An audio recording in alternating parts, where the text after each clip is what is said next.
Well, Oh, these were missing. each exhibit to this board.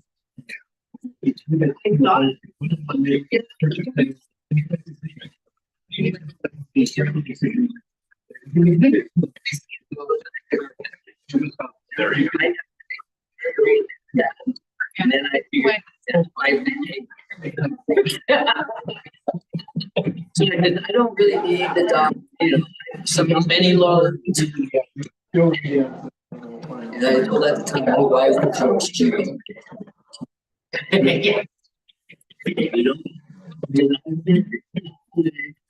Word to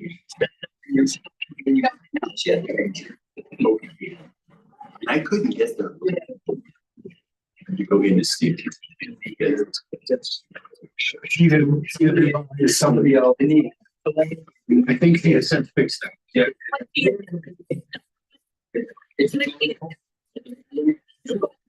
They're this way. And it's What?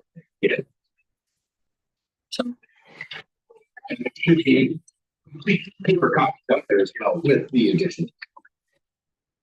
It was exhilarating. Was it a thrilling read?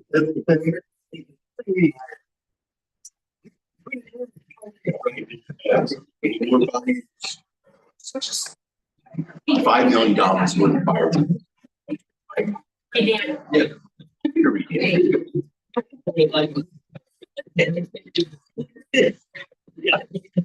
Ireland Davidson. plugged in. Lease purchase agreement. So that's what we've got. Just full of purchase, but the building's like 2 years. Yeah, 50% of. Wait a minute. It's like that's what we had. You should take a picture. Where did you get your? What is Not a sheet up. It's all I do.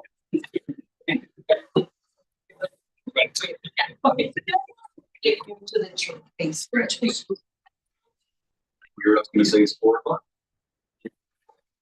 Everybody is, let's go ahead and get going with our work session for today, March 11th, 2025. And with that, we're going to roll into the capital plan, and Addison's going to walk us through. Thank you, Mr. Mayor and Council. Here I am again. Another year, another bunch of good stuff. Some stuff carried over from the previous year, but just follow along with me and maybe I can brief what we got on tap. So just to recap what we have getting carried over from 2024, we have the Main Street retrofit and Highway 9 improvements. So that would be overhead light solar retrofit project. Currently, the light poles were just powder coated in golden.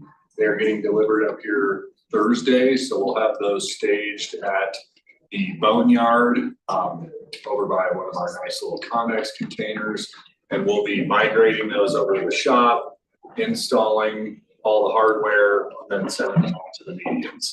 So that work's going to commence, and then the Main Street side of things, that'll roll into summer, and we'll do that. That's already on the books with our electricians and stuff like that. So that's how that stands currently. The Old Town Hall remodel and parking, the Highway 9 closures and that kind of stuff. So we're actually, I had a nice discussion with Mr. Dennis, the town engineer, on this, and the contractor that was used, there's some warranty work that needs to be taken care of. So we're just trying to capitalize on linking those pieces together. So we're not trying to open lanes, close lanes, do this, so we can just hammer it all at the same time. So that's what our tentative plan is for right now. So just while they're doing warranty work, we can go in and plug in the lights. The benefit of these being solar is that it's literally, you can have the breakaway plate put on already, just mount them up, get it lined up, drop it in place, bolt it, and we can go to the next one. Follow up on that since we opened the can. Will that coincide with our annual washing of rocks? I mean, we could also do it. Rocks are gone. I know, but I can't help it. I mean, either or, it depends on what comes first, you know, so Good. we have some in-house work to take care of. And naturally, with any project like this, the first 2 or 3 that you do are gonna take the longest. Then we'll have a nice little, process in place. So however that, aligns, whether it's the flushing that we do for the boulevard or the, warranty work, make sure we have the least impact on commuters, citizens, visitors, what have you, as we can. Are you saying that you prefer the dirty winter coated rocks? I'm just joking. So we'll be using the loader, and Tom Hogan, the marina doesn't know it yet, but we'll be using the Stinger arm for that. So we have enough reach. It's the same way we set all the poles on Main Street. The benefit is they're at ground level as opposed to being on the pole base. So we'll just use that, be nice and easy. They're nice and easy to manipulate there. Just get them nice and level and trued up. And yeah, we got all the breakaway pieces in the yard at Public Works and stuff. So we're pretty much queued up and ready to go on that side of things. One of my favorite projects that I've had the pleasure of working on since I've been here, the Old Town Hall remodel, which the picture to the left, that was the previous floor that was in there. Are those hand hewn? Yes, that's awesome. Yes. So just make them like that? No, they do not. they do not. Were they about a foot tree diameter, is about a foot or? It all It's pretty depends. big. On which side of the tree you're talking? Yeah, Yeah. it's like a diameter.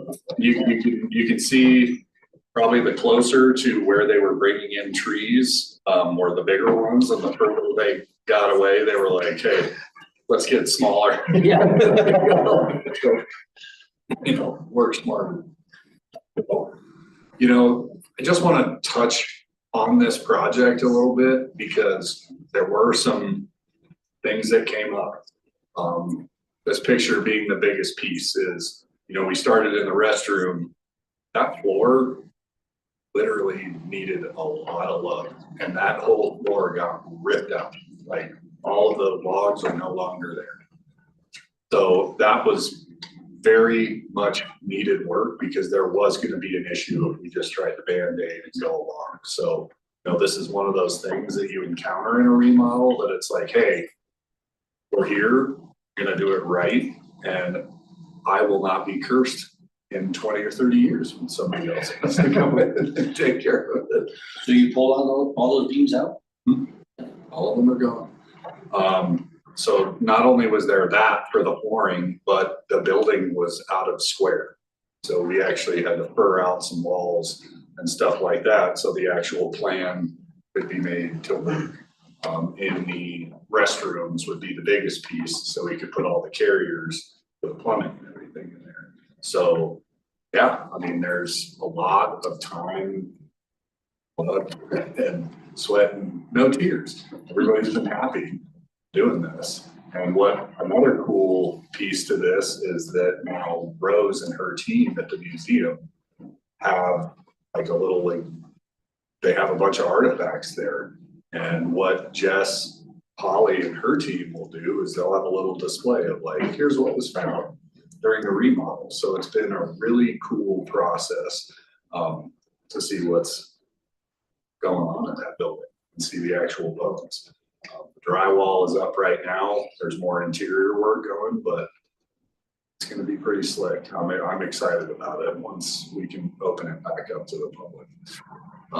You go ahead. I was just gonna, can you recap it? I know we had this project all queued up and then we pulled it due to costs and then it came back. And we ended up in a really good place. So I think it was a good process of folks wanting to be responsible with our dollars while at the same time going after a needed project for a long-term use of the town. So thanks. So just, you know, and a nice little history on that. I think, you know, there's a good thanks due to Vanessa for spearheading this initially and wanting to get this project rolling. So, you know, her initial efforts, putting a team together, which was the foundation of a good team, you know, working with Stace Architects, getting them in the room. And we did that initial pricing. It's like, okay, let's move forward. Hey, let's dial it back. Now let's have a bigger conversation. And then we got that initial pricing and we stepped it up to say, hey, what would a full expansion be for the restroom? So we did a number of pricing exercises with that and then approached the council, hey, you know, how do we want to proceed on this? And it was, hey, let's stick with the budget number, and that's what we're doing. I think it's also, you know, in the grand scheme of things that we, especially as we've heard in the comp plan exercise of desire around historic preservation, this stuff is extremely complicated. The fact that we can just receive a building is one tiny little piece of that, if we actually want to pursue those things. So we obviously take that all into consideration when something like that is being considered. I get a lot of questions about the park. Could you describe what you know about how that'll be laid out? Absolutely. So the park, there was initial work that was done there and it all got ripped out because that's basically the main utility corridor to get to the facility. So working with Chris McGinnis, our engineer, he and I spearheaded a nice plan of, hey, we want to make this space inviting, but let's keep it simple and aesthetically pleasing. So, you know, we have some of our plantings and our trees. We will have a seating wall with boulders that were found on site incorporated into that. We have event power that'll be there as well. So, you know, we can do little things like that for events coming out of that park.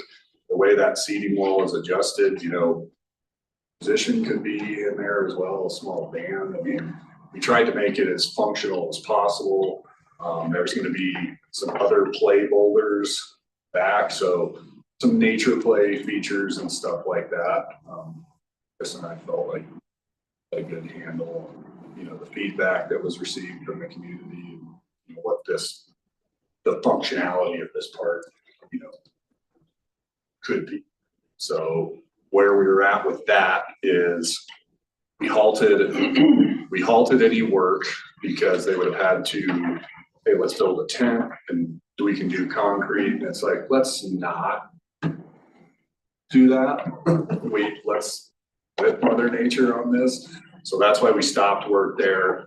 That work's gonna pick up again April 15th. That's when our excavation moratorium ends for the season. So, you know, just playing by our own rules and stuff like that, we'll pick up where we left off. And also, again, working with temperatures that are going to be on the rise. We'll still see snow. Nobody's naive to that, but it's just much better longevity, and we'll get a better product, especially when it comes to the seating wall, because we want that thing to be nice and buttoned up real tight, no honeycombing or anything once they strip forms. So, you know, that's what we're planning on doing there. We'll have a lot of different colored concrete there, so we'll actually, you know, there'll be a nice contrast. There'll be concrete stamps in that little alcove of the seating wall as well, so you'll get a nice differentiation of where you're at in that part by, you know, different colored concrete and the concrete that's stamped as well. Cool. Yeah, I'm really excited. Let's see. With the PRA plan implementation, that would be the Slopeside Hall project. Everything's taken care of there. We're looking awesome. We are really close to closing it out. So Slopeside Hall, the outstanding items that we need warm weather for, some R&R, so some rip out and replace things that we just need for code. The code side of things, which is fine. John Schumacher, the town's third-party building inspector, has been great telling us what we need to do and pointing us in the right direction. We have a couple of those. We have a shade structure that will be there 6 months a year. The poles can get installed and replaced. We just gotta rip up some of the concrete to install the caissons and the sleeves for those poles for the shade structure. There's some landscaping items around slope side and all the grade along. So that's what we have for slope side. For the day lodge, we needed a fire alarm panel upgrade. Thanks to Jessica Sawyer from Summit Fire and EMS for helping us and working with us on that. We also have elevator finals, and then we have to do a little bit more framing as it relates to the kitchen exhaust fan that's coming out the north side of the 619 Granite Park. We have residents moving in as we speak. It's so nice to see that building being occupied now. Cute. We have outstanding items on that would just be exterior landscaping and some civil items that were addressed in the punch. Again, nice weather to take care of that. The Dam Road water tank, that is a water fund project, but this is going to be done so we can actually make the maintenance of that tank a heck of a lot easier and have easier access, since CDOT does not allow us to access that tank on I-7. This will be, as someone who's back in the streets department, had to help maintain that road and do some regrading, it'll be nice to see a well-established access road there. Another water department item would be the Lagoon Drive water main replacement. Due to the wet soil conditions and the environment that those pipes sit in, there's some leakage going on and stuff like that, which detected from the yearly leak detection that Brian and Kiara and that group coordinates. And there was a delay on that because after some further investigation and some proper engineering, cathodic protection and stuff like that, just some extra steps needed to protect our infrastructure. So that's what delayed that a little bit. Finally, we have complete streets. So Chris has been working really hard. Chris McGinnis has been working really hard on that and getting the design finalized. He did just ship out the 60% drawings for review for myself and the Public Works team. Get some notes and comments on there. So that is what we have being carried over into 25. I'm happy the wash bay is not on there because the wash bay is up and running. So I just used it there today. you go. It's coming. That's strong. It is a powerful watch. I don't want that damn skin. Okay, question for you. We were in that building for the town talking, the guys were shoveling. What's up? So the solar is not, it's not running right now. Okay. We're still waiting for your release on that side of things from Excel. So once that gets taken care of and that meter gets installed, we'll be up and running, and then the solar company will be back. They will finalize one more aspect of the controls for that, and then we'll be producing there. So since those panels, they're still getting the sun's rays, but it doesn't work the same. I mean, it's just basically an extension of the roof at that point, since they're not working. So once those are up and running, we're good to go. So this is just general, when a solar panel is working, it's kind of generating heat or some way or another. A little bit. From what I understand, I'm not a solar guy, but when I see them not plugged in and they're holding snow versus when they get going, I'm like, oh, okay, that tracks, that makes sense. So hopefully anyone watching, that's what it seems to me. And we're gonna actually appreciate Councilman McKinney bringing that up, because we also are putting heat trace on a lot of the roof there as well. We noticed a little bit of height damming and stuff, which was a benefit of the building being able to go through a season, and we can just identify, hey, what still needs to happen. Our project budget's still open, so that will be going on as well. Solar panels gonna power the heat tape and that's all. Nope, the solar panel will be powering all of it, actually, looks good. And we actually did get a more green heat tape, more efficient heat tape that was recommended to us by McKinstry Environmental. So in 2025, here's our comprehensive list by fund. These are the biggest items worth noting here. I won't go through everything because we'll capture it, but a lot going on in the capital fund per usual, water fund. We have some stuff going on, the biggest item being PFAS, and our housing fund, we have that infrastructure work going on for workforce housing there.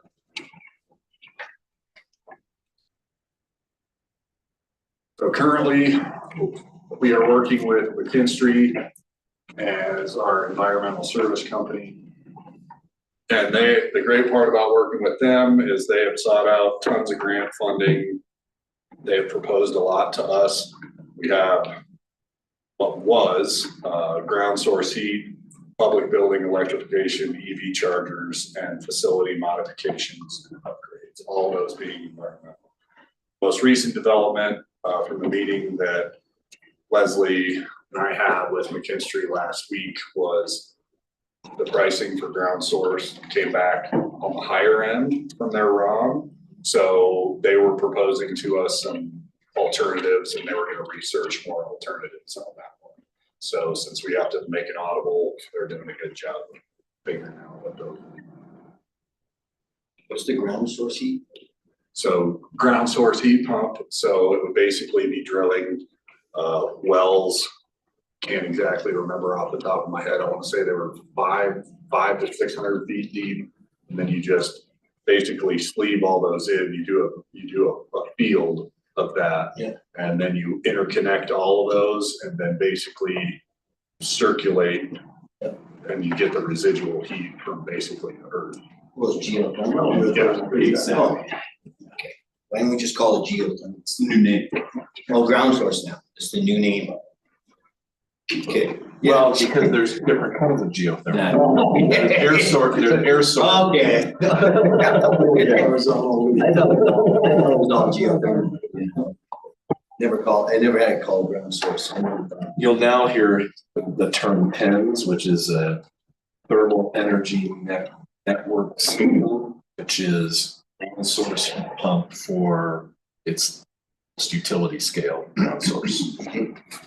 So there's a new one, right? There's a new one too, yeah. It's under one table, geothermal. So we have that under solar environmental and sustainability. So again, McKinstry's been doing a great job of securing funding, state and getting grants to help supplement those projects that they've identified. We have our solar light replacement on Summit Boulevard. That will just continue. We're going to keep marching up Summit Boulevard with our light poles and solar lights and stuff like that, so we can just have a nice uniform look of our light poles. So those are pretty iconic for the town. We have our trails enhancements. So those are our continued trail upgrades for specifically the soft surface trails of the peninsula. Basically the new construction was of a winter trail at Iron Springs and a SUP expansion to where people can pump their stuff up and just get right on.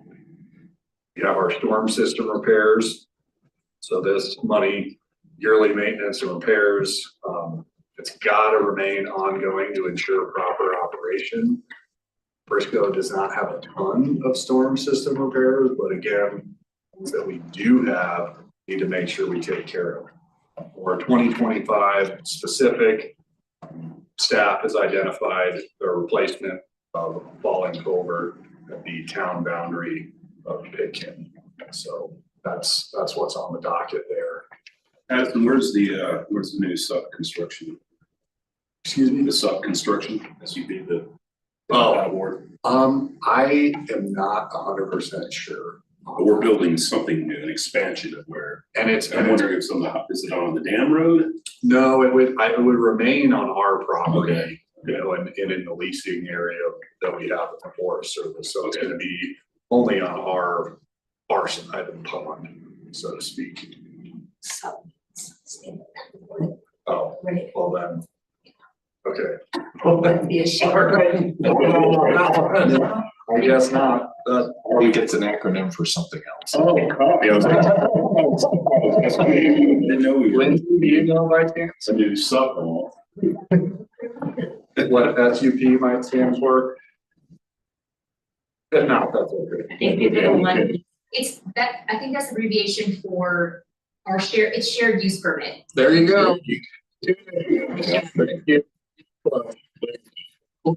county plans look at their more possibly, the hospital looking at it. So they should Iron Springs, what's trail? Yep, Winter Trail. oh, Winter Trail, yep, that would be, It's on the other side. it is, both sides, Okay. correct, exactly, so that is, yep, so for additional Nordic trails, additional Nordic skiing.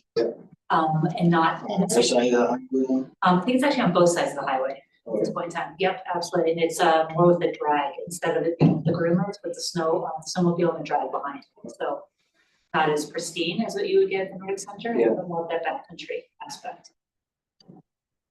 We can go up there. We can permits to go up there. We do, we've got the permissions within our permit, Back area. absolutely. Thank you. Anytime, make sure that the staff is gonna follow what the grooming hormone. Just keeping you on your toes. We have the Pioneer Park improvements. This is specifically for the design for 2025. Construction would be in 2026. But this was identified in the neighborhood parks plan. Just upgraded the amenities, and it would complement the 602 workforce housing project as well. Is there a design for that yet? Chris is currently working on that, so we have a preliminary one, but nothing has been super vetted because he has to work with other people. Full basketball court? It's gonna, the design is gonna be put up. So I don't know, I don't think there's a full court there. I think it's a half court. It's too small. You get a quick. Then there's no point. I think the wetlands are the issue, right? Yes. I think that's the, yeah. Okay, well, then we'll have We should consider looking something else. to go on. Was the question regarding a half court versus full size Yes, basketball court? So we're looking at an option of a full court basketball court there. It wouldn't necessarily be kind of a full regulation size, but there are kind of some full size options. It is a very tight footprint with wetlands and some other obstructions. So we don't know for sure if we can fit that, but we're still looking at that as an option. Spice, right? Sure. As long as you can run back and forth with it. Yeah. Full court or not full court? Full court. Like two ends. Yeah, close to one basket. Yep, I got you, but I'm wondering like, here's NBA size, right? Oh, And then it's here's small. like, Yeah, it'll be. here's like non-NBA size, Oh, but it's still, I think full court, like, just like legitimate full. But you're saying it's okay to be this, Yes. as long as it's still. Yes. NBA size. I don't think an NBA court's gonna fit there. Yeah.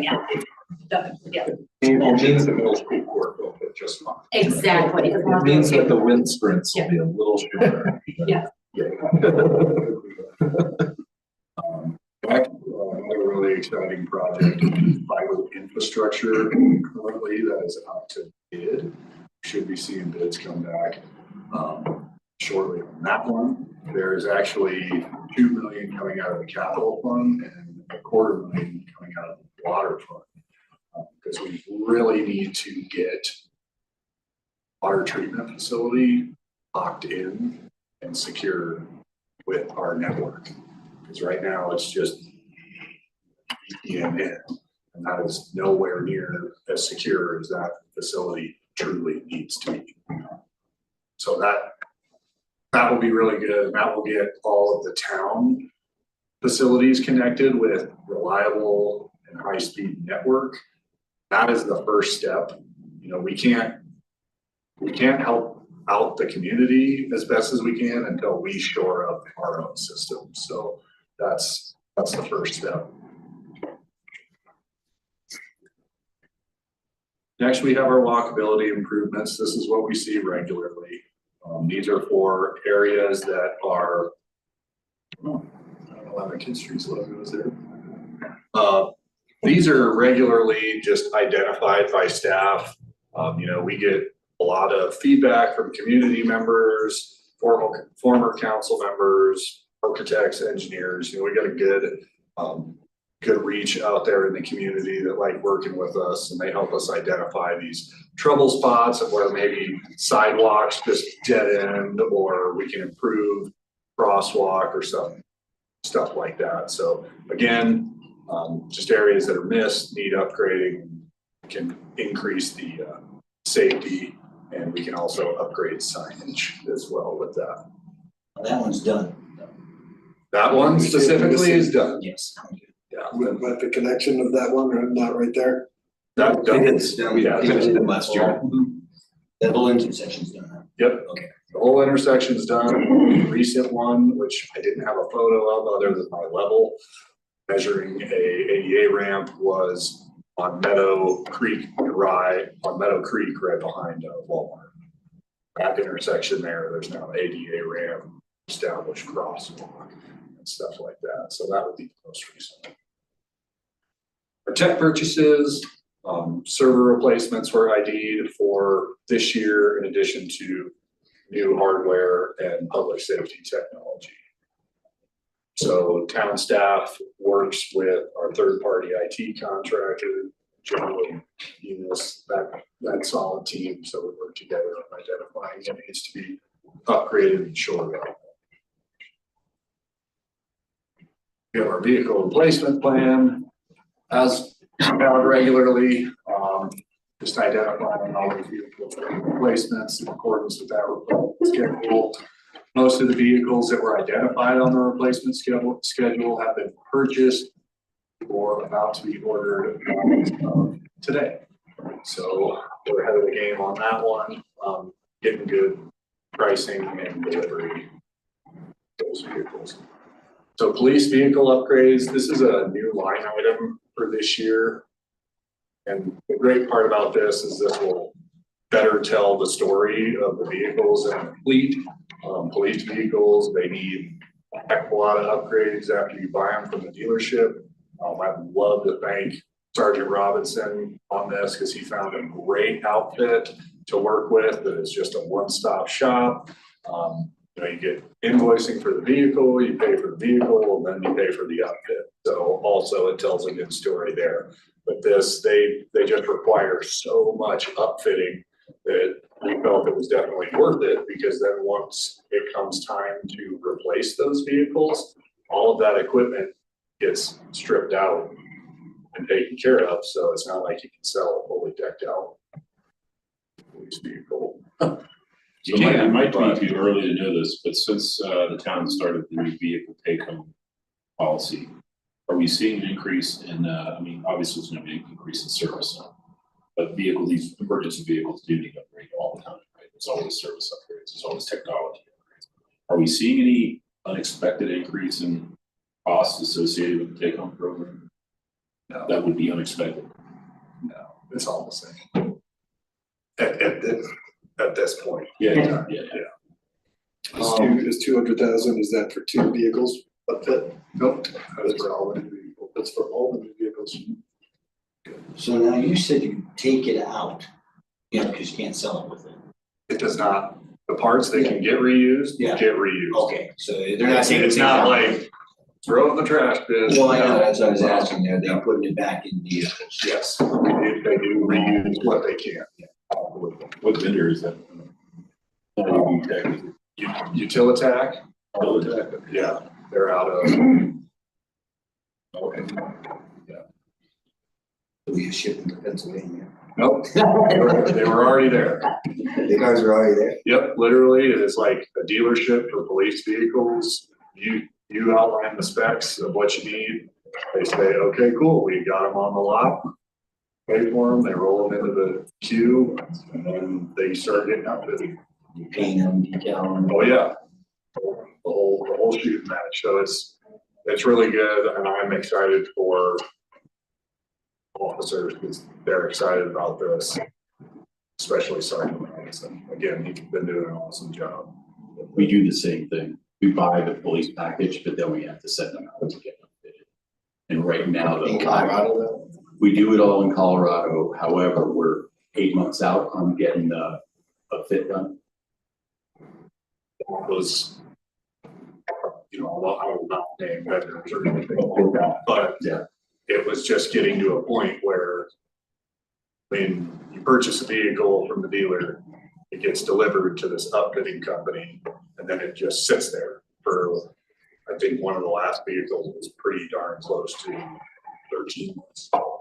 And you're like, well, then that pushes the life of something we were looking to replace, and then you know you're not gonna recoup as much money, you know, on the tail end for replacing them. So.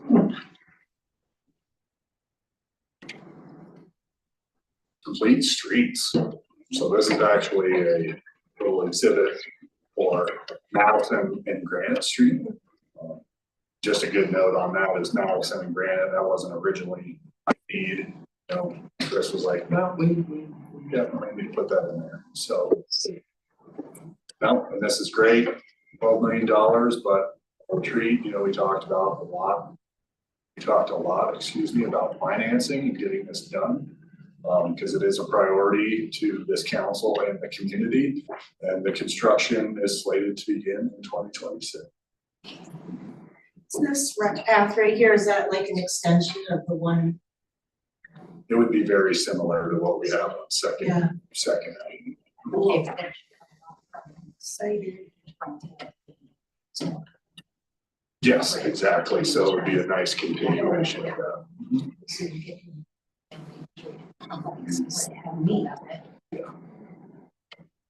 Again, like I had mentioned before, Chris McGinnis sent out a 60% drawing, so you're getting there, which is exciting. Next, we have our water fund.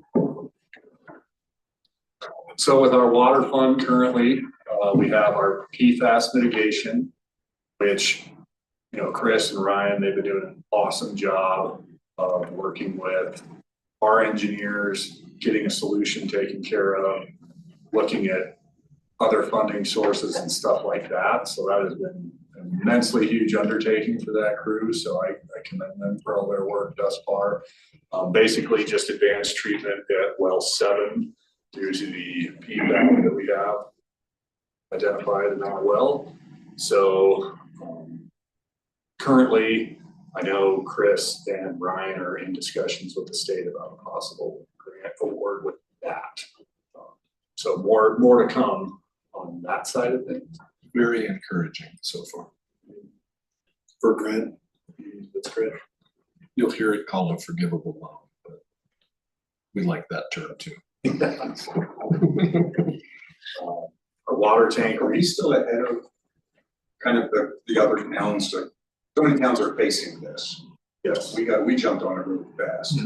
very proactive. Are they catching up, or we're doing well in the grant process because? I think we're ahead of the game, and where we're in the game with everybody else is some of the legal side of it. And the class action suits that are out there. We're even ahead on that because we're in the first group, the tier 1. Yeah. Because we did start so early identifying. That's We have our water tank rehabilitation.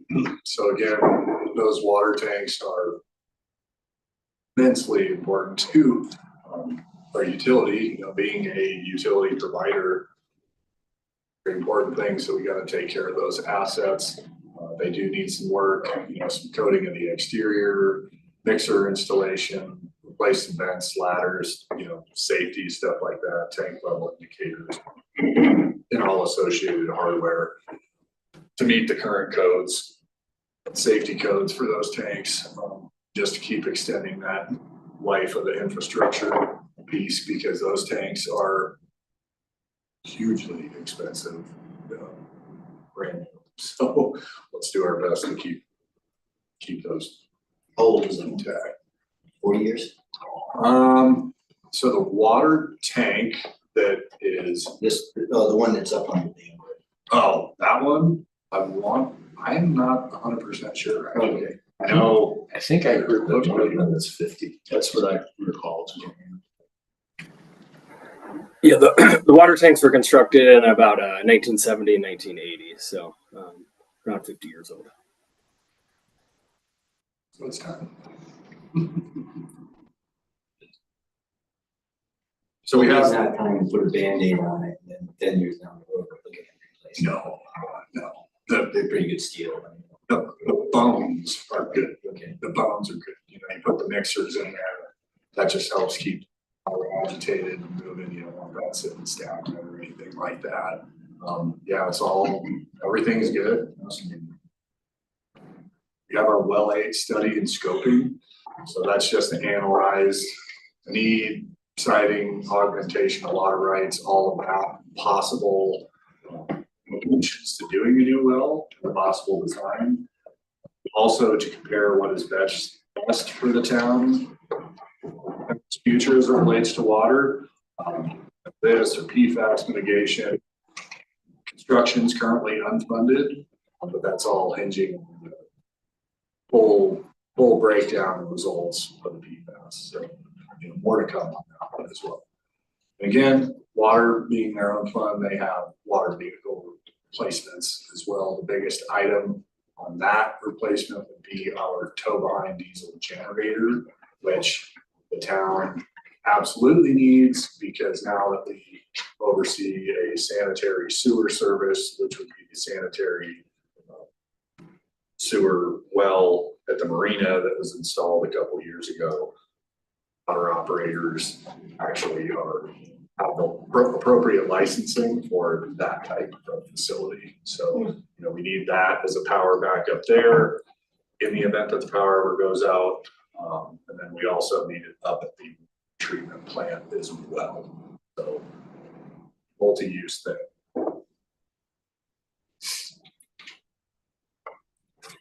Finally, we have our lagoon water line replacement. As I said, that was a carryover, but you know, obviously it's a big area, it's important.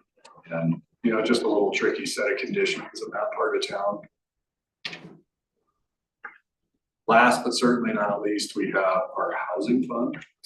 And the biggest component to that would be the workforce housing infrastructure. So the bids are currently being analyzed right now. There is a front runner in that. And currently we're just dealing with contracts and stuff, both Chris and I, but this will deal with site and public improvements to the right of way and that type of infrastructure. And there will be similar future work to be done at 101 West Main. So, Are those costs considered part of the subsidy for the project itself? Yes.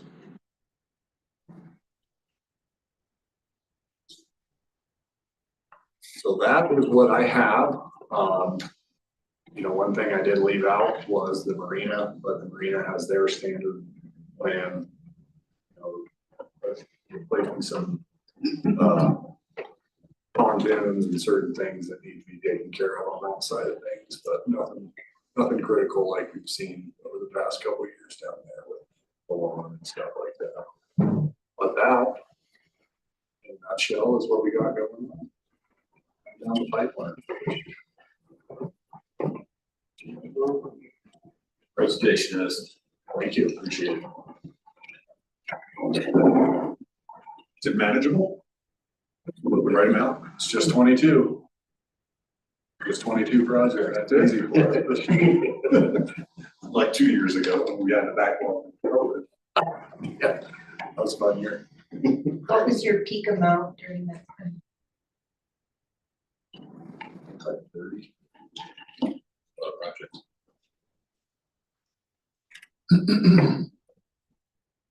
Thank you very much. Cool, thanks. Always appreciate it. Great. With that, I think we're moving into a recession. We are a little early. Madison. We've got the. Any more questions? What? Oh. So. Yeah. You want to deal with the sand at the marinas?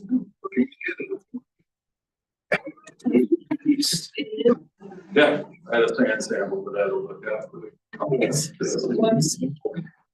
Down city border. Yeah. Yeah. The Alma can offer. Which Russia did making over there? Guys. Actually, so Schofield is the outfit that we're working with for the access road for the dam road tank. And it was a great set of circumstances because, you know, Levi and his crew, they were the ones who did big dig and helped do the preliminary work for the beach. So, yeah, between them and Columbine, it was great. Because Levi got on the phone and was like, you know, I need the sand. You know, the pit that we used off the top of your head. He goes, no, but I'll do you one better. I got a pit. I can make you some good sand. And here we are. How much sand do they put out there? Tractor trailers. So currently what we have slated to stay within the budget for that is around 400 tons. So that's basically 23 to 28 end dumps. Wow. Well, it's all washing into the lake. Right, you're not taking out. Well, actually, what we're doing is because Chris McGinnis and I, we walked when the water was really low in the fall. We identified where, someone could come in and harvest that sand back up. Oh, that's a good idea. Yeah, so we're, you know, we have it slated for that around 400 ton import mark, but that doesn't mean we have to hit that 400 ton import mark if we harvest enough back onto the beach. So that's kind of the plan. Is that something Public Works could do, or would you have to hire someone? Unfortunately, we just don't have the hauling power for that. It would take guys a heck of a long time about end ups to do that with just our tandem, number one. And then for moving all of that, with it being sand, you know, a tracked piece of equipment works better there. So, you know, we just don't have those tracked skid steers either. Could definitely explore that in the future, but for right now, that's what we got. Can you tell me about the new solar lights? I probably extended out a little bit. No, that's fine. Please. Yeah, so, when we're gonna do anything dark sky, like events where we're actually turning everything on, so you can turn off all the lights or some of the lights or however that's gonna work. So you have to go from all off. So yes, I do, but it is an app on your phone. Oh, well, that's good. You just walk up to it, hold your phone out, it identifies the pole, you can change the settings and even shut it off. Oh, nice, okay. From the factory, so the company that we're working with is First Light Technologies, they're out of British Columbia. Great company. We went with them initially because that's a very similar thing to us. Yeah. So it was definitely a good match. And that initiated it for Meadow Creek lighting project. So, and fast forward to here, you know, what I figured out is, you know, however you want them to leave the factory, they'll pre-program it. Whatever. Oh, great. So, you know, like the ones at Meadow Creek, they're on full brightness, an hour after sunset.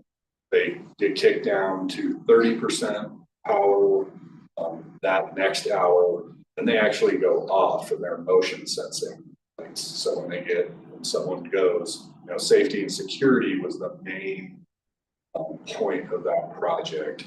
So the reports that I've gotten from people who live on the base camp side and the town side are just level. Yeah, neat. And we also have one above the ice rink as well. Any chance of Walter Byron getting one of those? Certainly an option, as opposed to the beacons coming out of that. That's certainly an option. We could definitely explore that. But these lights are very similar. Yeah, that's good. Especially for the ones on the floor. It'll be nice for those, you know, I can set those and get those. So Addison, for instance, if we design a project adding lights to the parking lot all that at the PRA, we wouldn't do wired lights anymore, would we? I would recommend that we not. It just from a serviceability and maintenance standpoint and installation standpoint, it's just easier to plug and play one light at a time. And especially for the safety and security of staff out at the PRA, you know, having that motion sensing aspect would be great too, because if a light's on over there, you're kind of like, why is that on? You know, I know there's a lot of wildlife and stuff out there, but you know, it's a good thing for people to notice, and you know, that'll stay on. You know, if your counterpart goes out 5-10 minutes ahead of you, those lights are still gonna be lit. That'll be a good one. That's a really good It's example. better, yeah, don't dig a ditch all the way out and stuff.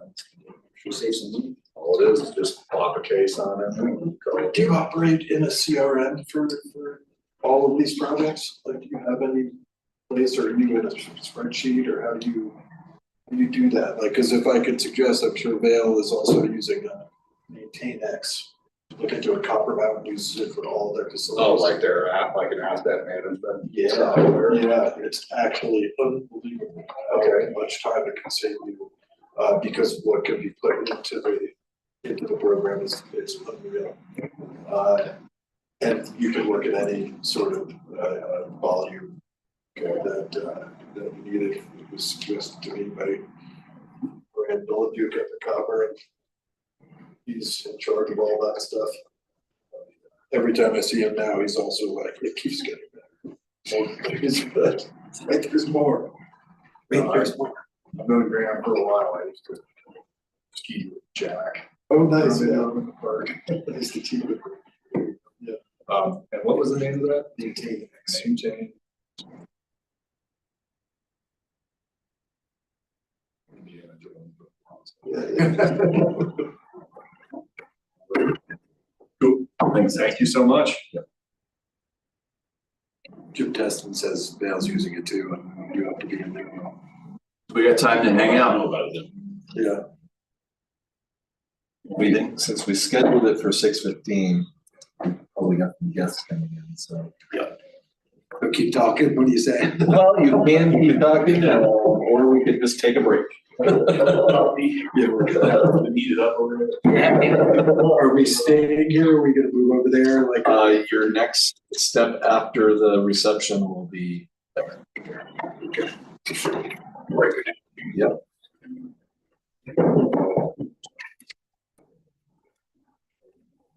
All right. And oh,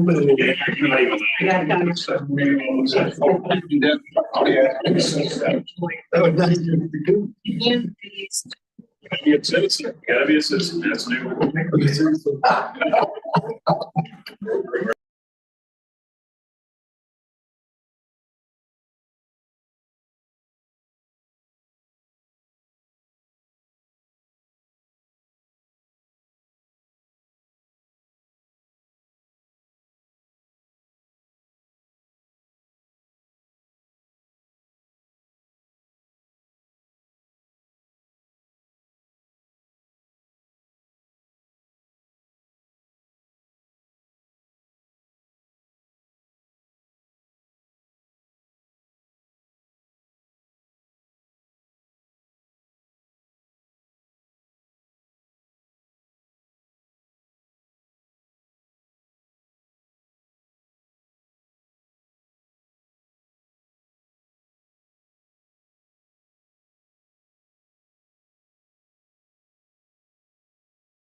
Mr. Mayor, you're on mic and recording.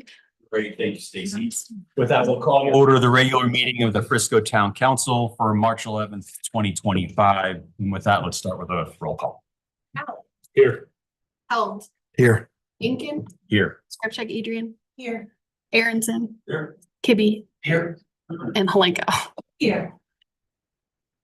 Great, thank you, Stacy. With that, we'll move on to public comments, and people making public comments must state their name and physical address for the record, be topic specific, and limit comments to 3 minutes or less. No council action is taken on public comments at council meetings. Council takes public comments under advisement, and if a council or staff response deemed necessary, an appropriate individual making the comment will receive a formal response from the town at a later date. It is recommended to sign in at the welcome table at each meeting and include contact information. With that, do we have any public comments in chambers?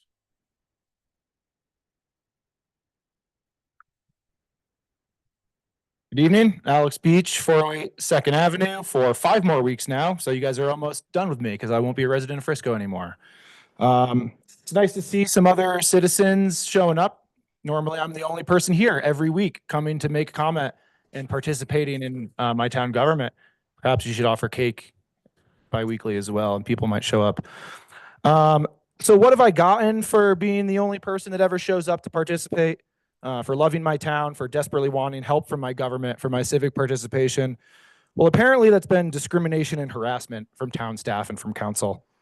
A week and a half ago, I learned from a low-level town staffer that because of my tenaciousness and commitment to improving the housing situation for hundreds of residents, their upper-level town staff and council members are sick of me, actively disparage me behind closed doors, immediately disregard any of my concerns or ideas, and in some cases, specifically make decisions to spite me.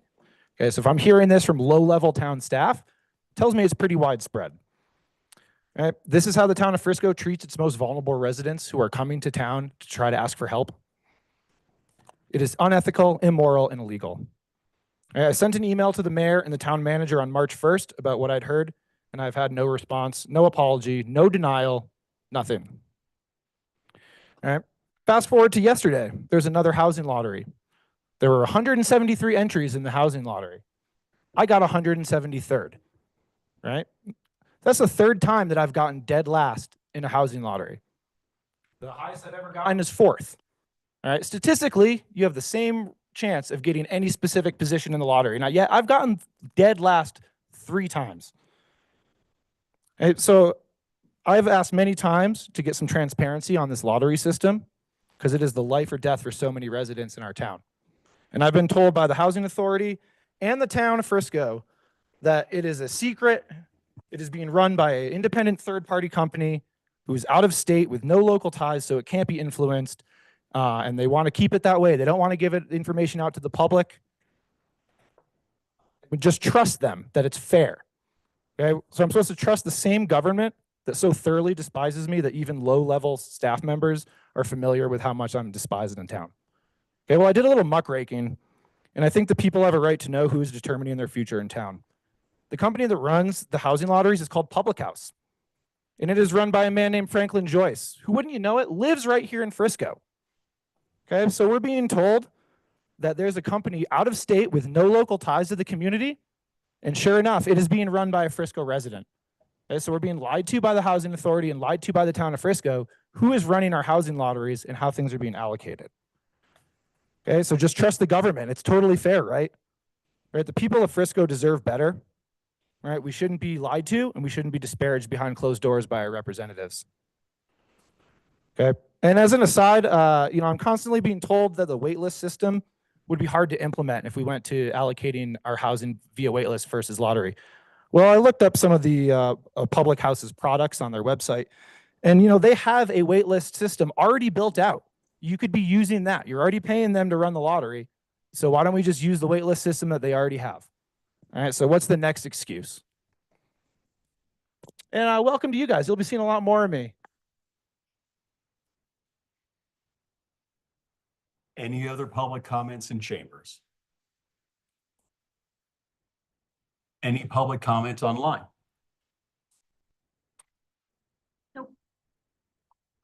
No further public comment. I will close public comment and open it up to mayor and council comments. Do we have any council comments? I was over to Tubman Hill on Saturday and the Brewski looked pretty busy over there. Beautiful day for it. Looked like everybody, a lot of people, and looked like everybody was enjoying themselves. Good job. Nice. Great, thanks. Any other council comments? I'll thank Public Works for being proactive with removing of the snow before we get our next round of storms coming in at the end of March, beginning of April. Anyone else? With that, we'll move on to any staff updates. No staff updates today. Gotcha. With that, we'll move on to our first order of business, which is going to be our consent agenda. Does anybody have any amendments to the consent agenda? No amendments to the consent agenda, perhaps a motion. Mr. Mayor, I move that we approve the consent agenda. Second. We have a motion to approve the consent agenda with a second. Please call the question. Yes. Yes. Adrian, Yes. check Adrian, Yes. Held, Yes. and Kibbe. Yes. Great. Thank you. The consent agenda passes. And with that, we'll move on to our first item of new business, which is going to be comments from our two outgoing council members, Lisa Helenko and Andy Aronson. And with that, we'll go to Lisa. I just really wanted to thank everybody, both on the council and staff. This has been the most amazing experience. I have learned a tremendous amount from people who have been very patient and have taught me an awful lot. And it's just, I really appreciate all of the effort that everybody puts into running this town the way that it is run, and the compassion that everybody has shown, those that are first coming in and have a lot to learn. I hope that with the climate, the political climate in our country, the way that it is, that council continues to stick together and to take care of the most vulnerable, and treats each other and everybody else respectfully. This has been amazing. I really appreciate all of you. Thank you. Thank you. Thank you. Andrew? He has a 2-page letter. Mr. Mayor. Mr. Mayor, Council, thank you for giving me the time to speak. Surprising to no one, I do have a few thoughts to share, and I will not be asking any more questions. Aww. I've been on council for 5 years, and the thing that I'm most proud of is having had the opportunity to serve the town and to respect and appreciate the members of council and the town staff. Serving on council has been both an opportunity for personal growth and an absolute pleasure. I came into the role without a hard agenda. My hope was that I could utilize my experiences and my thought process to serve the town in a meaningful way. Hopefully I did. As I reviewed my 5 years, I considered what I view as the 5 key responsibilities incumbent upon all council members, and how things went as measured against these 5 priorities. Our first priority, determine mission, vision, and strategic plan. Our consistent focus on Frisco being a friendly neighborhood, a community of locals that welcomes tourists, is strong and hopefully remains at the forefront of all future plans. Our second responsibility is to hire the town manager. We knocked that one out of the park. Tom, thank you for your guidance and your friendship. Our time together discussing the challenges of Frisco and solving the world's problems is not over. We will be getting together. Our third responsibility is be engaged. I view it as read the packet as a start. Staff puts a huge amount of effort into, I can't even imagine how much effort goes into creating these reports and packets and everything like that. I don't, but I respect the effort. And I firmly believe that when people talk of supporting staff, it starts with read the packet, because that's where your effort has really shined. Be engaged, meet with the town manager, whether it's Tom or Nancy or Randy or Tony or Diane, my 5 town managers in the 5 years. I found those meetings to be critical to understand the depth of topics and appreciated their time and patience with all of my questions and my opinions.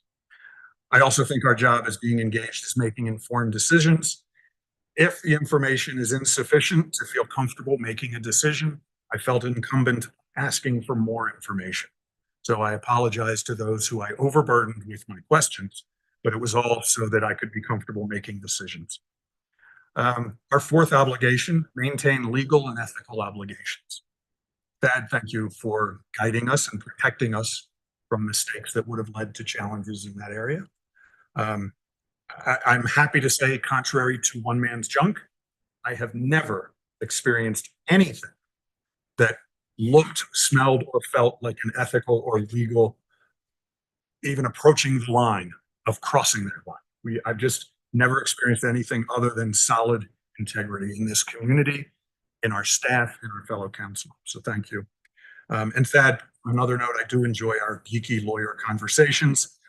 It actually made me realize that I miss the intellectual side of the legal profession that I left 12 years ago. So thank you. And our last thing is to enhance public standing of council in the town, meaning I enjoyed being an ambassador of Frisco. I had the opportunity to put on the name tag, to wear the jacket, wear the vest, wear the hat, like the swag. It made me very proud every time I had to put that stuff on. And that's a statement on our town, our council, our citizens. So thank you. And lastly, a number of people have said some very nice things to me as I leave this chair. So I really appreciate the kind words. It helps me feel that my time on council has been a successful experience for me and those around me. To my fellow council members, town leadership, town staff, and the community, thank you all for giving me the opportunity to serve Frisco and for making service such a pleasure. Good luck as you continue to guide Frisco to be a better and better and better place and a better future. Thank you. Great, thanks, Andy. Thank you, Chief.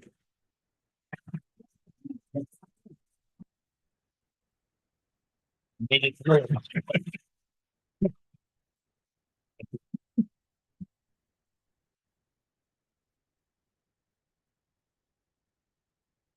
You guys would stay in your seats just for a few more minutes. Your guidance. Yep. We'll do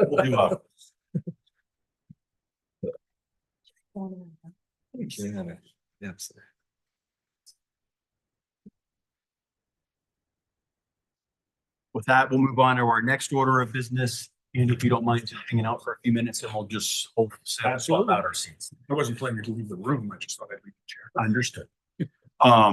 Move on to our next order of business, which will be swearing in our first new council member, Robin Goldstein, for the vacancy previously held by council member Halinko. Stacy Neal, town clerk, will take it from here. Mount Johnson.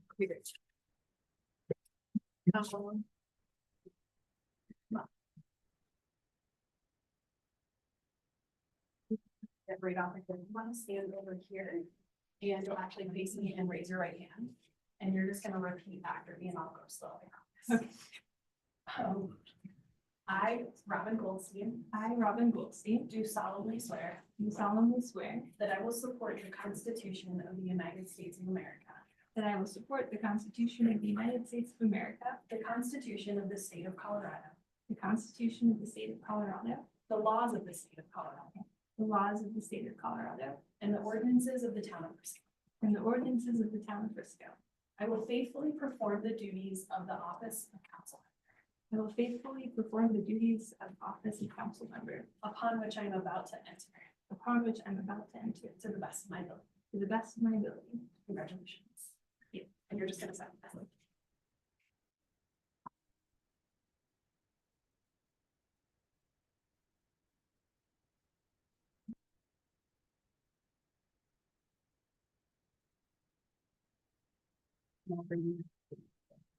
Congratulations, welcome.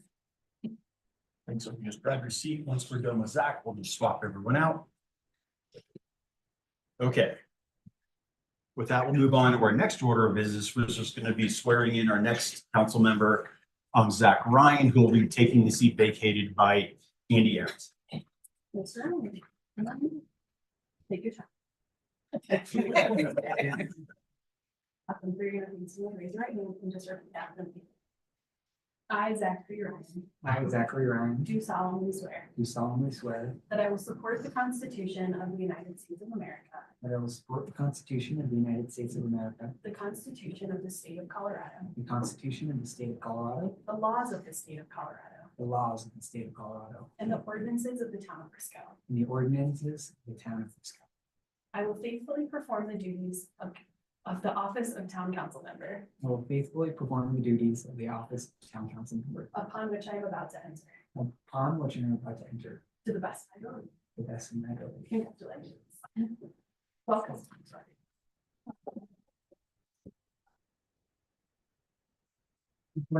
Yeah. And I'm gonna have you put a second copy as well. We'll enter into when the news councils. It'll say. Great. With that, we'll ask everyone to please switch seats.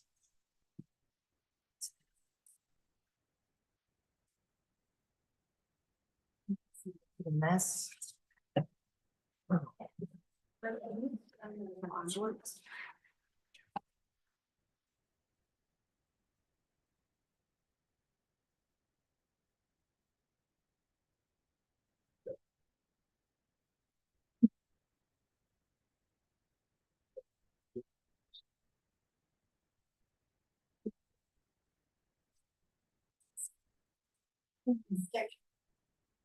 You can lean over and ask me questions and Dan questions anytime.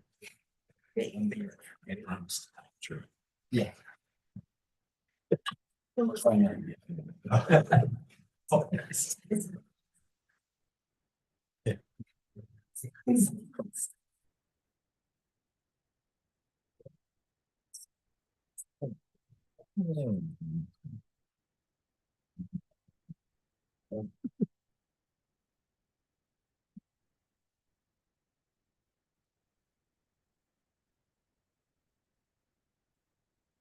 Great, thank you, everybody. With that, we'll move on to our next agenda item, which is going to be the appointment of the mayor pro tem.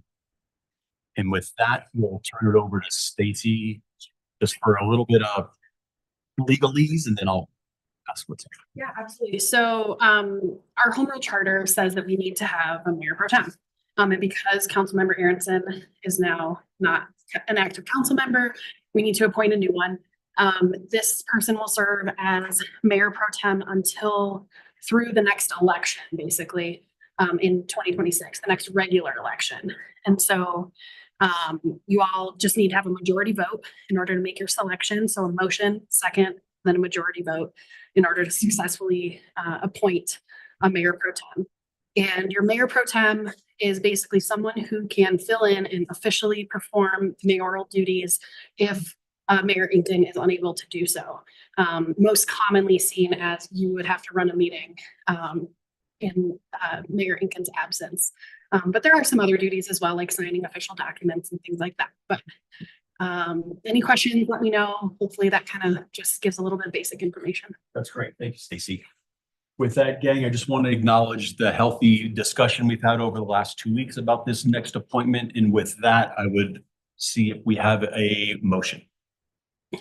Mr. Mayor, I'd like to make a motion to select Andy Held as mayor pro tem. I second that motion. Thank you. We have a motion for Andy Held as mayor pro tem in a second. Please call the question. Alan. Yes. Held. Yes. Inkin. Yes. Scripcheck Adrian. Yes. Ryan. Yes. Evie. Yes.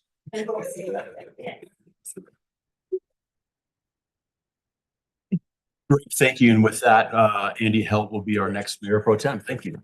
Thank you, I appreciate it. I will. You, best I can. Great, thank you. We're here to support each other. And with that, we'll move on to our next item of business, which will be, boy, agenda item number 5 already, our grants presentation video. And with that, Jess is here. She'll be taking us through it. I'm Jessica Daskew, Communications Coordinator for the town, if you don't know who I am.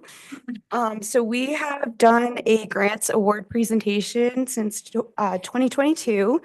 And through our partnership with SCTV to highlight our annual grant cycle and nonprofits who provide vital needs and services for the Frisco community and Summit County community. And I just want to thank Brad Williamson from SCTV who helped produce this video with me this year. We received 74 applications requesting over $586,000 in grant funding. The town was able to grant $181,500 in cash contributions and $54,688 in kind donations to 66 nonprofits. The town also supports needs through the Nicotine Tax Fund, which voters passed in 2019. Over $380,000 will be going to childcare tuition assistance, mental health support, medical and dental care, and social support services. The general fund also provides $120,000 in support for sustainability efforts. I want to thank Councilmember Kibbe for participating in the video and Mayor Inkin for participating this year. I also want to thank all of the nonprofits. We heard from 3 that you'll see in this video, and also all the nonprofits that applied. And then Stacy, could you roll the clip, please?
Any questions?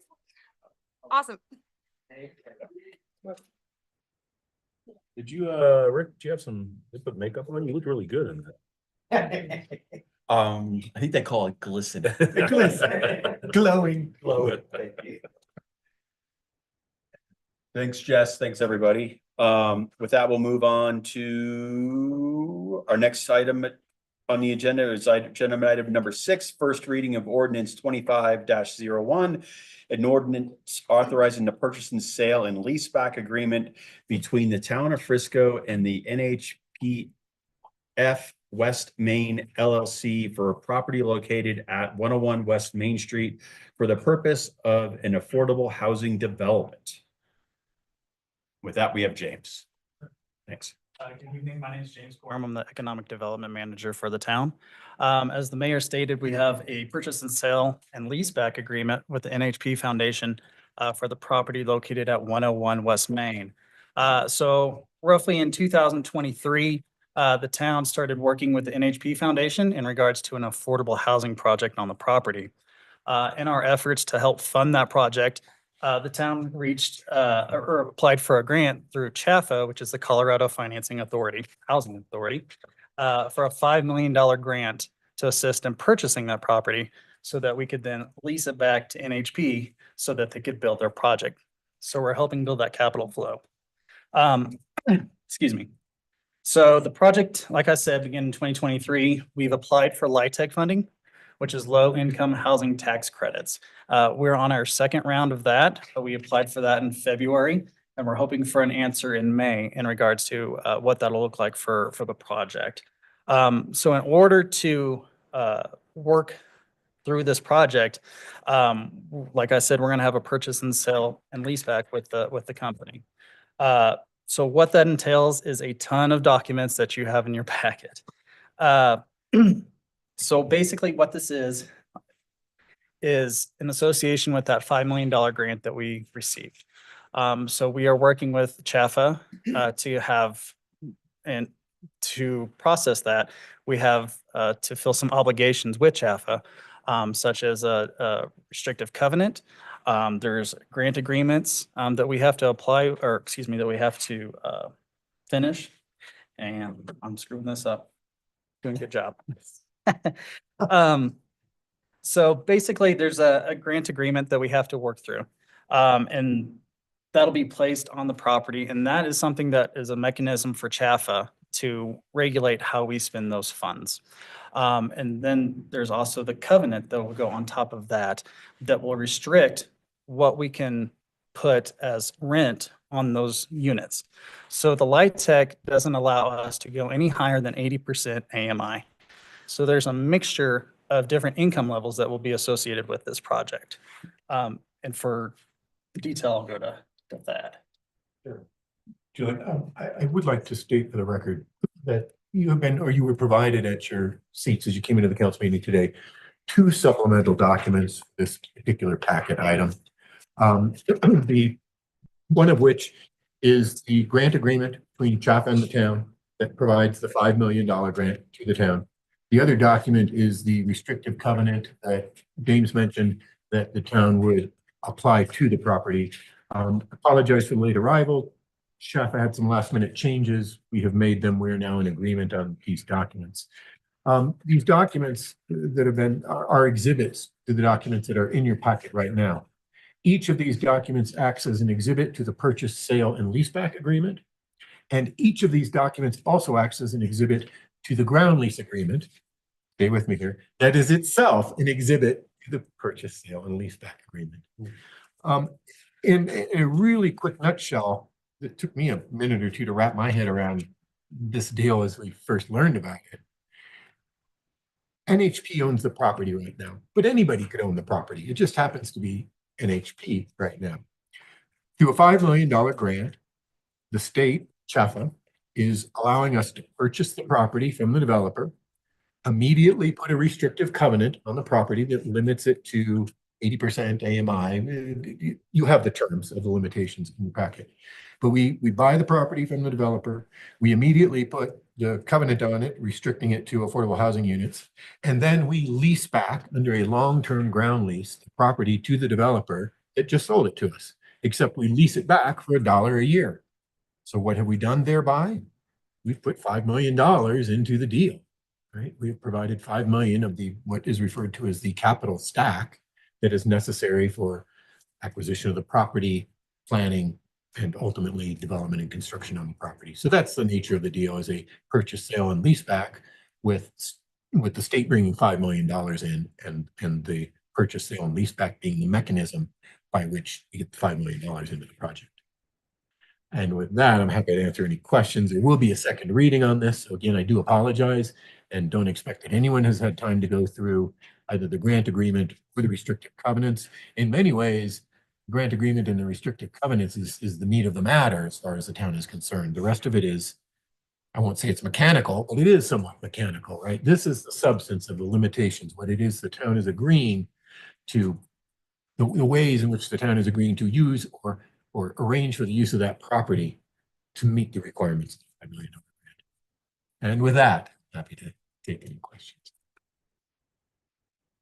Any questions for James or Thad?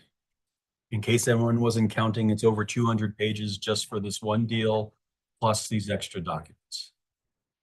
Well, Which this is is just great. one aspect of the one deal. We already have a development agreement with NHB over 101 Main. Right. So this is just the latest File. documents. And there are no bad questions for new council members Yes, because, indeed. you know, this has been a long time coming and a lot of work in order to get to this point. And, you know, you end up drinking from the fire hose and don't feel bad about it. And there will be a second reading, this ordinance. This is not an accomplished act until at some future meeting, you approve this ordinance on second reading. It will contain all of the same documents as attachments. There may be some changes as a result of NHP or Chaffa comments. I believe this is the first time Chaffa has done a deal of this nature in terms of papering it. And so we're all learning together, I guess. That is correct. That this program of land banking was created by Proposition 123, which the Office of Economic Development through Chaffa administers this grant program, and we are the first to execute a grant. So they're learning from us as much as we're learning from them. I just thought of one question though. What prevents NHP from using the $5 million for something else? They're obliged, well, the lease obliges them to build a project. So I guess they could use it for whatever they like, but they still gotta build a project and, right, I mean, They have to build our project. they gotta build our project under the 101 Main agreement pursuant to the terms of the ground lease, which now incorporates the Chaffa grant The and money, the they Chaffa can do covenant. whatever they want with it. Yeah. They still have to build the project. Exactly. Yeah. Cool. Thank you. Any other questions? Thank you, Comments? James. Yeah. Thank you, Thad. Say thanks Yeah. for all the work that you guys have put into this, James and your crew. It's been a long journey, so it's cool that we're here. So with that, we'll go to public comments. Any public comments in chambers? Any online? No, Mr. Mayor. Any further council comments or a motion?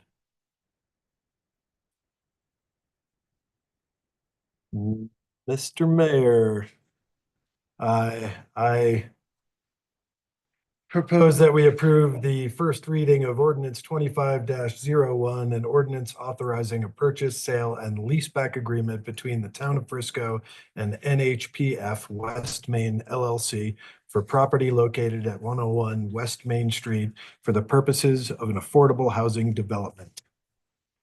Second. Great. We have a motion to approve agenda item number 6 and a second. Please call the question. Benefit of the new council members, just so you know, we rotate in voting, so that way you're not always the first person to be voting or the last. So this time we'll stagger and we'll start with Helt, Yes. Incan, Yes. Scripcheck, Adrian. Yes. Ryan, Yes. Hibby, and Goldstein, and Allen. Yes. Great. And with that, just another further order of housekeeping is once the agenda item title has been read in full, we can reference it as an agenda item number or the ordinance number for the year, just to keep everyone from having to repeat the same thing over and over for efficiency's sake. Great. With that, let's move on to our agenda item number 7. And with that, we're going to be looking at Resolution 25-10, a resolution approving the amendment to the intergovernmental agreement between the Colorado Department of Transportation and the Town of Frisco to develop the 619 Granite Street Workforce Housing Project. That? I think this one is, Yep. thank you. The title says it all, or says most of it. By way of history, this is a different affordable housing project that we know as either Granite Park or the residences at Granite Park. This deal started by way of an intergovernmental agreement between the town and the Colorado Department of Transportation, who owned the property. Back in, I believe it was spring of 2022, we entered into the first IGA with CDOT. What the IGA said was the town and CDOT are going to jointly develop an affordable housing project on property owned by CDOT. It's going to start with CDOT conveying all of the property directly to the town. The town will then go through the process of bidding out the project and entering into the construction contracts for the project and building the project to contractors, obviously. Then when everything was built, which is the point we are at now, and close to ready for occupancy, the town is obligated, I should back up, this is a 22-unit condominium project. That is, the units are to be split and owned 11 by the town at the end of the day, 11 by CDOT. The town's units are deed restricted for affordability under an AMI covenant. CDOT's units are not. CDOT's units are essentially employee units for CDOT's or other local employees, but CDOT is retaining ownership of that for their own purposes. So we have this agreement. They're going to put the property under it, convey it to us. We're going to build the project. At the end of the day, then we do a bunch of math that says, okay, what was the value of the property? We know the value coming in. What was the cost of the construction? What's the total amount of the project?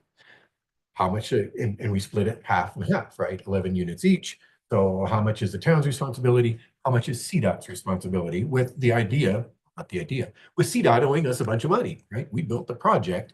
They only brought the property so far. The agreement goes on to say then that before we close and transfer CDOT's 11 units to CDOT, the construction will have been complete and finally paid for. And so CDOT will then know, we will all know a final purchase price, a final transfer price. We are at that point, but we don't know the final purchase price, the final transfer price, because we are engaged just at the very beginning in litigation with the construction contractor. We can talk about that more in an executive session, but suffice to say, the council within the last few meetings authorized that lawsuit. That lawsuit alleges fraud, among other things. That alleges that the general contractor has been submitting pay applications to the town that either lack appropriate backup or don't have any backup. Okay, so we're in a dispute, and a serious one, about what the cost of this project is. Accordingly, while we are in a position to convey CDOT's 11 units to CDOT, we aren't in a position to put a number on that transfer and say, okay, here's your units. Thank you for the check for your half of the costs, which is what was anticipated in the original IGA, right? We'd finish this all out at the closing table. We're not able to do that anymore because we don't know a number. So instead, we have prepared and are proposing that council approve this amendment to the IGA, which recognizes the fact that the town will go ahead and close on the units, transfer CDOT's units to CDOT, and CDOT will pay us in the future when we know what the number is for what they haven't already paid us. Now, the good news on all of this is that CDOT, without having to under the terms of the existing IGA, has been making progress payments as we go. So it's not like they owe us for the bunch of it. They've made about $2.5 million in payments, and their share of the value of the property that they brought is about another 2.5 million-ish, right? So So a lot of their contribution has been made. This is a relatively small amount of the money that we'll be waiting on. But we didn't think it was fair. CDOT doesn't want to wait. We don't think it's fair to make CDOT wait so long as we know we're going to get our money at the end of the day. So that's what this amendment does. It allows us to close now, take the remainder of the town money from CDOT later. It also extends the deadline for the IGA to give more time to let all this play out and happen. And so with that, I'm happy to take any questions. Thank you, Dad. Any questions for Dad on this? How long do you think it will play out? A year and a half? At least. Unless we resolve this very early, yeah, it's going to take a while. We're probably going to be back for another time extension is my guess. We won't need to extend the contract except for the purpose of giving the town more time to get a final number together. Any further questions? Open it up to public comment. Any public comment in chambers? Any online? No, Mr. Mayor, not seeing any. No public comment on chambers or online. We'll come back to counselor for any discussion or a motion. Mr. Mayor, I move that we approve resolution 25-10. A resolution approving an amendment to the intergovernmental agreement between Colorado Department of Transportation and Town of Frisco to develop the 619 Granite Street Workforce Housing Project. We have a motion. Do we have a second? Second. We have a motion to approve agenda item number 10. And a second, please call the question. Lincoln. Yes. Patrick Adrian. Yes. Ryan. Yes. Kibbe. Yes. Goldstein. Allen. Yes. And Held. Yes. Great. Thank you, Stacy. Thank you, Pat. Okay, now we're on the old business. So that was agenda item number 7. So on the old business, agenda item number 6, a second reading of ordinance 25-03, an ordinance making supplemental appropriations to the 24 budget. And with that, we have Leslie. Good evening, Mayor and council members. I'm Leslie Edwards, Finance Director for the town of Frisco. So ordinance 2503 is effectively requesting that we amend the 2024 budget. Per our charter, this is required to be done via ordinance. And so described in the staff memo is the detail of the amendments that are being requested. These relate to items that were discussed during 2024. We had a purchase of 2 cabins on Galena Street, as well as funding for the First Steps tuition assistance that was highlighted in the grants video that you all just watched.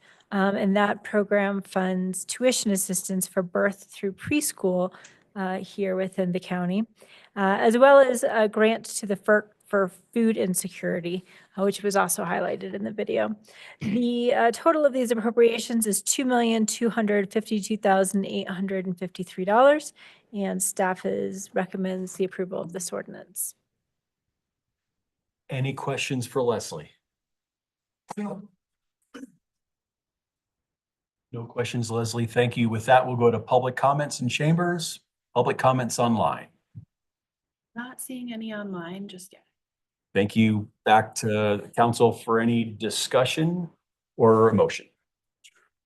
Okay, Mayor, I'd like to approve the second reading of ordinance 25-03, an ordinance making supplemental appropriations to the 2024 budget. Second motion. Great. We have a motion and a second to approve ordinance 25-3. Please call the question. Adrian. Yes. Ryan. Kibbe. Yes. Goldstein. Yes. Allen. Yes. Held. Yes. Lincoln. Yes. Thanks, Leslie. Thanks, Stacy. And we'll see Leslie here in just a moment. We'll move on to agenda item number 9, which is a second reading of 25-04, an ordinance making supplemental appropriations to the 25 budget. So this ordinance is similar to the last one that we just saw. This one, however, amends the 2025 budget. This in large part ties back to Addison's presentation during the work session related to the capital projects update. So at the beginning of that, you'll recall that he highlighted projects that had begun in 2024, have yet to be finished and will be finished in 2025. That assumes, however, that you all appropriate the funds in the 2025 budget to give the budget authority for those projects to be completed. In addition to those capital projects, it also includes some repair and maintenance items. There's additionally some plans in here that we have undertaken in 2024 that need to be finished. That includes the comprehensive plan, climate action plan, and the backyard plan. And then we also have a couple items that are related to dedicated funding. So that's for bag fees that we collect, and those are dedicated for specific purposes and need to be spent on such. We have unspent fees related to that, as well as related to our municipal emergency response team, and that's related to the PD department, and we have a cooperative agreement with the town of Dillon, and they pay us, and we kind of keep a pot of money, if you will. So we need to continue to roll over that money so it can be spent for those purposes. The total of the items detailed in the staff memo add up to $40,490 and an increase to revenue. That's related to the grants that fund those plans, as well as the bag fees. We're actually proposing that we reduce the bag fees. Walmart discontinued collecting bags, and so we've been seeing a decrease related to that. Additionally, there's $10,108,762 being requested in increases to expenditures. So staff recommends that council pass ordinance 2504, making supplemental appropriations to the 2025 budget. Thanks, Leslie. Any questions for Leslie? I'll take it on. Mr. Mayor. Well, Oh, hold on. sorry. Sorry, gang. So any questions? Public comment in the room? Public comment online? No, Mr. Mayor. Back to council for discussion or motion. Mr. Mayor, I make a motion that we approve the second reading of ordinance 2504, an ordinance making supplemental appropriations to the 2025 budget. Second. We have a motion for ordinance 25-04 and a second. Please call the question. Ryan. Yes. Hippie. Yes. Goldstein. Yes. Allen. Yes. Held. Yes. Incan. Yes. Scripcheck Adrian. Yes. Thanks, Leslie. With that, we'll move on to agenda item number 10, a second reading of ordinance 25-02, an ordinance authorizing the sale of condominium units to the Colorado Department of Transportation at the residence at Granite Park. And with that, we see James again. Thank you. So we'll be really quick. This is in association with the project at 619 Granite that described to you with the IGA amendment. Basically, what we are wanting to do is the town developed the project and therefore owns the entire project. So in order for us to fulfill our obligations with the IGA, we need to sell the units to CDOT. So in order to sell units, we have to have a second reading, two readings of ordinance authorized by the city council so that we can do that and fulfill our obligation. Any questions for James? With that, I'll open up the public comments online or in chambers. Mr. Mayor, I have a comment. Please. I actually saw this when we were going over agenda 8, and Elizabeth made her statements appreciating the work everyone's put into this over time. And I just want to say to someone as a newer member of council, looking at these and looking at the time that Andy, Mayor, Elizabeth, and the former council members put in, and staff of these projects, it really is mind-boggling. So thank you. Great. Just confirm no comments online, Stacy? Yeah, no worries, just checking.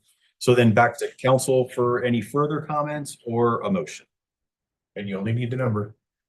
Battle's been read. Mr. Mayor, I move that we approve the second reading of ordinance 2502. Second. We have a motion to approve ordinance 25-02 and a second. Please call the question. Yes. Don't try to beat me. Hippie. I know you're psycho now. Okay, did I hear a yes? Yeah. Is that where we're going? Okay. Goldstein, Yes. Allen, Yes. Held, Yes. Inkett, Yes. Scripcheck, Adrian, Yes. and Ryan. Yes. Gotcha. Thanks, James. With that, I would entertain a motion to move into executive session for our final item of the evening. Mr. Mayor, I move that we move into executive session pursuant to Colorado Revised Statutes, CRS, Section 24-6-402, parentheses 4, parentheses A, concerning the potential purchase of the town by the town of the real property addressed as 417 South Fifth Avenue, and pursuant to CRS Section 24-6-402, parentheses 4, parentheses E, to determine positions relative to matters that may be subject to negotiations, to develop strategy for negotiations, and to instruct negotiators concerning the potential purchase of 417 South Fifth Avenue. Second the motion. Motion and a second to go into executive session. Please call the question. Goldstein. Yes. Allen, Yes. Held, Yes. Inkin, Yes. Scripcheck, Adrian, Yes. Ryan, Yes. and Kibbe. Yes. Great, thank you. We'll be going to executive session. We'll take a few minutes to turn over the room and then we'll get. Thank you very much.